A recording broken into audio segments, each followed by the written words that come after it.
What's up, you guys? I'm Holly, and welcome back to my YouTube channel.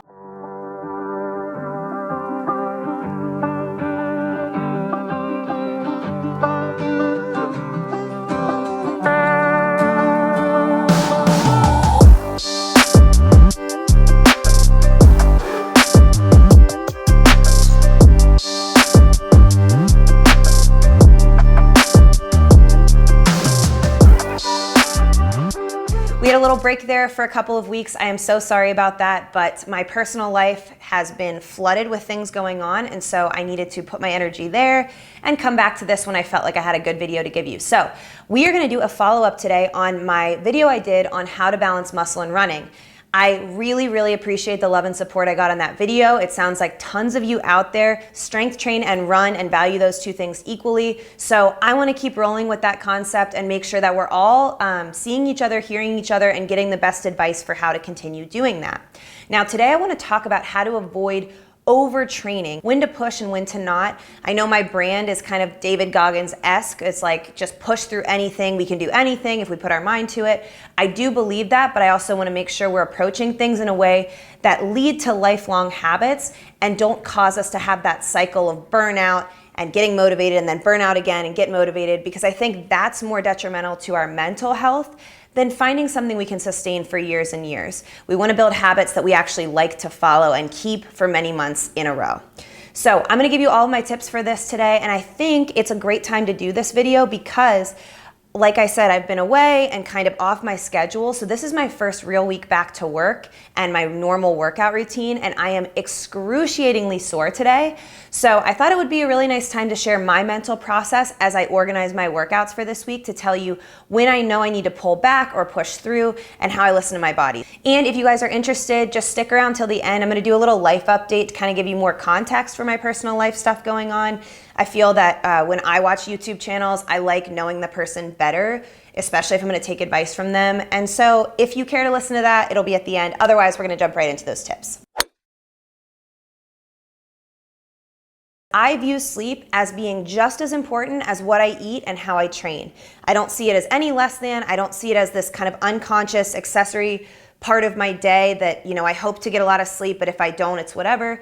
I truly prioritize it. I make sure that I am giving value to my planning for sleep the same way that I do with my meals and my training. That goes for my workouts, the frequency of them, and how hard they are. Now, we all know generally that more sleep equals good, less sleep equals bad, but I want to talk about more detailed experiences I've had with this in my training, and hopefully you can take something away for you. If I don't get a lot of sleep, and for me not a lot would be 4 to 5 hours, that is just not enough for me. I am not a doctor, a scientist. I'm not prescribing any certain amount of sleep to anyone watching this. I'm just saying, for me, I don't feel good after that amount of sleep. I know this because when I wake up after that amount of sleep, I almost immediately have a really strong hunger pang, which I know when I'm getting normal amounts of sleep, I don't have right away. So that is already a red flag to me, especially if I ate well the day before. There should be no reason I'm waking up starving. So that tells me that my cortisol levels are high, that stress hormone is high, because my body doesn't feel like it properly recovered, hit the cycles it needed to get me ready for a full next day. Now, what happens from there is I probably start my day with poor choices. I don't feel cognitively all there, so I'm gonna kind of just do what's easiest, and that's how I'm starting my day, which kind of sets me up to make lazier and lazier choices throughout the day, especially when I get to those workouts. So if I wake up and I'm starving, I obviously need to fix that, and if I'm too tired to make something healthy, I'll grab something less nutritious than what I normally would eat. So if it's a bar, if I'm at a coffee shop and I get a croissant, like that wouldn't be something I'd normally eat, but it's there and I'm starving. So that kind of is how my day would start. From there, you get to the point where you just have to start rolling with the day, right? You just do your best in the state you're in. But I know that I'm just lagging behind a second on everything I'm doing. My thoughts, how I'm communicating with people. In this case, my job is largely filming on camera on days where I'm completely depleted on sleep. It takes me twice as long to film a video than it does when I am well rested. And that just becomes really frustrating for me. If you've ever felt that kind of thing where you're just like, God, I just have to get through this one part of the day and finally I'll be free, you almost over-reward yourself at the end of getting through that because you feel you deserve it because it was so miserable. and you end up yo-yoing all day. So maybe I started with this croissant that I would never normally eat, and then got through a hard batch of filming, and at the end I'm like, screw it, I'm gonna go eat, you know, pizza or whatever. Like, I don't care, I'm gonna go have a drink with somebody because I'm just like, I got through it, and like, I'm so proud of myself for getting through it. When really, that was just your day of work, and on a well-slept mind, you wouldn't be going through these battles of like, oh my God, I deserve that. That was so difficult. Now I'm gonna do this to make up for it. It's just kind of this vicious cycle of like not being in your right headspace and letting it affect your whole day. Now, picture this over days in a row, weeks in a row of not getting enough sleep. This is how a lot of people get unhealthy really quickly, because everything becomes kind of this, I don't want to call it a pity party, but this game of not feeling like you're ever where you need to be. So I just want to tell you that if it comes down to an afternoon and you're exhausted, you got no sleep the night before, and you can either take a 30-minute nap or go run for 30 minutes, I want you to think that the nap and the run are equal in value, because they are. Once I started to let that seep in and not feel guilt for taking that nap, and realizing that it actually charges me and gives me benefit just as much as those miles would in the 30 minutes, I was a lot more at peace with the flow of my sleep schedule, and I was able to kind of stabilize everything across the board, because we're not going to get the amount of sleep we want every night, right? But if we can actually make up for it in a way where we don't feel guilt for missing our training and see it as an equal value add, as a fuel source for the rest of our overall goals, we're going to be a lot better off.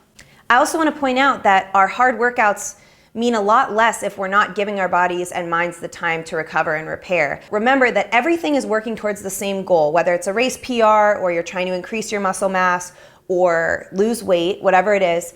You want to make sure that you're getting the full benefit from your workouts by prioritizing sleep. They are all equal and they're all working together. So don't make yourself feel guilty for sleeping extra, sleeping in on a Saturday if you need to, or taking that extra nap in the afternoon. So now I want to talk about how I look at my week of workouts and negotiate with myself based on how I'm feeling. This kind of comes off of a question I got on my other balancing muscle and running video. Someone asked me, hey, I'm brand new and I don't really know my body well enough to know if I'm being lazy when I take a rest day, or if that was the moment I was supposed to push through to gain those mental benefits, the strength and self-discipline to keep going and, you know, really hit my physical goals. And I get that that's really hard in the beginning because you just don't know yourself well enough to decide. So here's what I'm gonna say. No matter where you are, whether you used to work out a ton and then took a break and you're getting back into it, or you've never really gotten on a workout schedule before, you need to first get a clear idea of what your easy, medium, and hard workout days look like for you. So if you're brand new, the chances are the easiest workouts are the ones you look forward to the most. I don't mean that as you don't have the mental strength yet to push yourself through hard things and like hard things. I'm just saying generally, all the beginners I've worked with, the things that they felt most confident in were maybe the things that were easiest for them and they looked forward to the most. So for someone, that could be a 20-minute circuit workout, you know, where they're doing jumping jacks and step-ups and, you know, some push-ups or something like that. Or maybe your favorite workout is going out for a 20-minute run walk. So already between those two, do you like one more than the other? Maybe the one you like more is your easier and the one you like less is your medium. Hard would be something that you kind of get nervous for the day before. Like if you are gonna go to a track workout with a group and you're just super intimidated by everybody there because you know like what looks easy to somebody else feels so difficult to you, that would be your hard day. So that would be something that you kind of have to mentally pep yourself up for, feel ready for. You know, you're not just hopping out of bed to go do it and feeling confident in it. So the best thing you can do is have a gauge on your own workout schedule. If you do a bunch of different workouts, you are doing those strength or CrossFit workouts, and you are doing that, you know, run training or run walk training, you want to know what all of those days look like for you, because that is going to be how you balance adjusting your schedule throughout. We start our week with a plan, but it often changes by the end of the week, and that's nothing to be ashamed of. We all need to make adjustments and be flexible. That is how we're going to build these lifelong habits. So I'm gonna give you guys just a real life example right now of how I'm approaching this week specifically for myself using my knowledge of my easy, medium, and hard workouts. So I've been traveling, I've had really spotty workouts over the last month, so I am not in my prime shape right now and I'm aware of that, but mentally I'm back on track. So on Monday I did Murph, which if you don't know what that is, it's a Memorial Day workout. It's done in honor of this Navy Lieutenant Michael Murphy, who died, I think in 2005 in Afghanistan. And everyone basically around the world now does this workout on Memorial Day. So it's a 1 mile run, 100 pull-ups, 200 push-ups, 300 air squats, and another 1 mile run. You're supposed to do that in a 20-pound vest for men or a 14-pound weight vest for women. Now, this is not an easy workout. I didn't do the vest part this year, but I did do it in full order. Some people do circuits where they'll do 5, 10, 15 of everything in a bunch of rounds, but ideally you do it in order. So you don't move on to the push-ups until you've gotten through all of the pull-ups, et cetera, et cetera. I did that on Monday, woke up yesterday, I was like, and actually did a long walk after it on Monday because I knew I was gonna be sore, which helped kind of flush the legs. Yesterday, I was definitely sore, but I knew that I had to keep moving for me. I think that after a long break, our bodies obviously are a little bit more shocked by what we're doing, and I would consider Murph one of my hard workouts no matter where I am in my training. But I knew that for my mental health and to get actually back on track for my training schedule, I couldn't just take a day off right after my first big day back. So what I did was I did kind of an active recovery workout, some stuff that I knew would get my heart rate up but not so spiked. So I did some biking, some rowing, kind of in this like circuit, some sit-ups, what else I did, light sled drags, and I'm trying to think what else. Basically that was it. So it was just a few easy rounds in a row, just nice and slow to kind of get the body moving and tell me mentally, yes, I checked off my workout that day. Woke up this morning. I'm usually kind of that delayed onset muscle soreness 2 days after a workout is when I'm really, really dying. I also did a bunch of canoeing on Sunday for Memorial Day. So I woke up this morning, it hurts to do this, like to lift up my arm, to hold my phone up to my ear. It's just painful. So I definitely today am like in a place where I could tell myself, okay, I'm going to just take it easy today. I'm just gonna just recover. Eat well. I love eating well on days that I don't work out. That's just kind of like, again, extra fuel that you have control over, and you can use that extra rest you have, to make good choices. But I think what I'm gonna do is go do kind of something similar to what I did yesterday, and then hit it hard tomorrow. Tomorrow I'm gonna get back to I might do 2 workouts in a row. I might do a short run into a normal CrossFit workout, whatever the gym has prescribed. Friday I may take completely off, and then go back to maybe a longer run on Saturday, see how my body is feeling, and then pick Sunday once I get to it and see how it is. I just want you guys to see that it is always different and you're never gonna be exactly on your schedule, but to know where to pick from in your pile is really important in making your best decisions. So know your easy, know your medium, know your hard, and when you're sore, ask yourself if you're going to gain any benefit from your workout that day. If it's just miserable to even stand up and sit down, maybe that's a day you take off. But if you feel like it'll be something that keeps you on track, you can always modify any workout no matter where you are. Remember that. And know that if your long-term goal is to build good habits, you need at least 1 rest day built into your week. That's non-negotiable in my opinion. But otherwise, can you adjust the level of your workout so that you keep on track week after week? Just to tie that sleep piece back in, like I said, if you are just mentally not functioning at all that day because you didn't get enough sleep and it comes down to the nap versus the workout, take the nap, make that your rest day and move on. Again, things don't happen as we plan them to. So as long as you're making focused efforts on your nutrition, sleep, and training from a broad sense, you'll be able to kind of mix and match where you need to and get through your week without feeling guilty. When we work out, we are tearing our muscle fibers to build them back up stronger through our repair and recovery. So the whole point of a training program is to break down, build back up, break down, build back up until we're stronger, more capable. We might be faster depending on what we're training for. All those things, those gains and benefits in our training come from breaking down to build back up stronger. That's why we do it. If you're not used to feeling sore and achy, and like I said, it hurts to lift my arm right now, It can be really alarming at first. We're kind of taught when things hurt, if your body's hurting, you're supposed to stop whatever you're doing until it doesn't. Well, workouts are different. It's kind of that self-inflicted, controlled pain to get the gains that we want over time. So I've had new athletes work with me before, and they'll cancel a session because they tell me that my legs hurt because we worked out 2 days ago. So I'm gonna wait till they don't, and then we'll pick up where we left off. And I try to explain that there's a fine line here, but a huge part of your training comes from getting your mind to make your body move, even when you're not feeling completely fresh. So you got to feel out how sore you actually are. And especially as you get started, you want to make sure that you're doing things in the right way. So if you're overdoing it, you'll know it. You can barely stand up off the couch. You can barely sit down on the toilet. You're completely immobile from how sore you are. But if you're that medium level where after a 10-minute walk, you're feeling better, you're probably in a great place. This is exactly what you want to be feeling.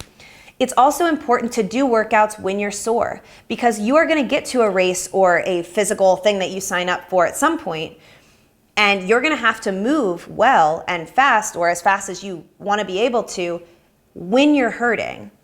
The end of that marathon is never going to feel good. You're never going to feel fresh at the end of that marathon, but you're going to need to finish. So how do you get yourself prepped mentally for working through that pain?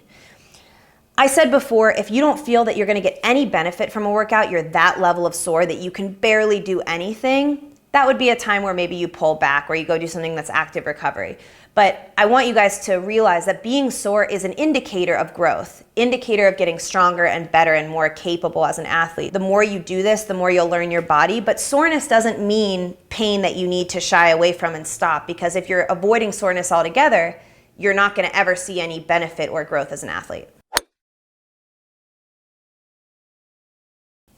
Clearly, I am thrilled to be back in front of the camera. I just went on and on about all of that stuff, but it should say something that years into my training, I'm still so excited about it. And I think that's because I've built sustainable habits that feel good to me over and over again. And I don't feel that I'm yo-yoing up and down with liking or not liking working out. So I hope you gained something from this. And if you do have questions, please drop them below. I'm happy to answer.